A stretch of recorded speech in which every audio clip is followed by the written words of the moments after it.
Well, markets are lower this morning with investors cautiously looking toward Federal Reserve Chair Jay Powell's testimony this Wednesday and Thursday. We've also got the jobs print on Friday. Investors are divided with some of that data, some predicting rate cuts in the second half of the year. In terms of consensus, though, traders expecting 3 cuts before the end of the year. So let's bring in our next guest. We have Gus Faucher. He is a PNC Financial Services Group chief economist. Gus, it's good to have you here. So I think a lot of people are questioning what we're going to hear from Powell, whether or not it's really going to move the needle in terms of the market's expectations for rate cuts before year end. What are you expecting to hear, and what are your expectations for those rate cuts?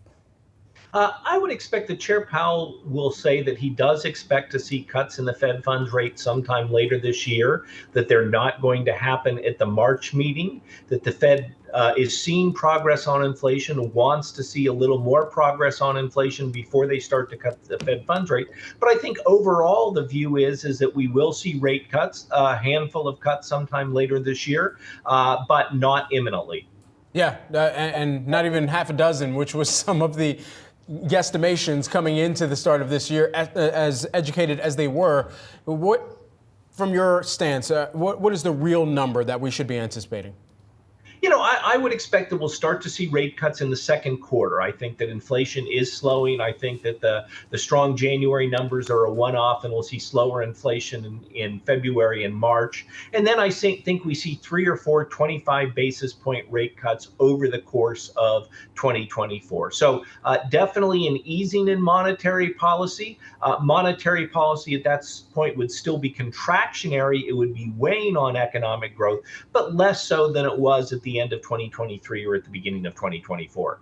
Because we know the street obviously very divided on what those rate cuts are going to look like. Torsten Slok at the end of last week saying he actually doesn't see rate cuts before the end of the year. I'm curious to ask you, if we do, I know it's not your base case, but if we don't see rate cuts before the end of the year, what happens then to the economy? I think that increases the risk of recession. I think if we don't see rate cuts this year, that means that inflation remains high and the labor market remains strong, which is obviously good news in the short run for economic growth, that strong labor market. But I think if we see monetary policy remaining very contractionary, then that does increase the potential for recession, not this year, but in 2025 or 2026. That isn't my base case. I think that monetary policy will be relaxed somewhat, and that will support continued growth over the next couple of years. But if we're in a situation where that Fed funds rate is still around 5.5% at the end of 2024, then I think recession risks move back higher.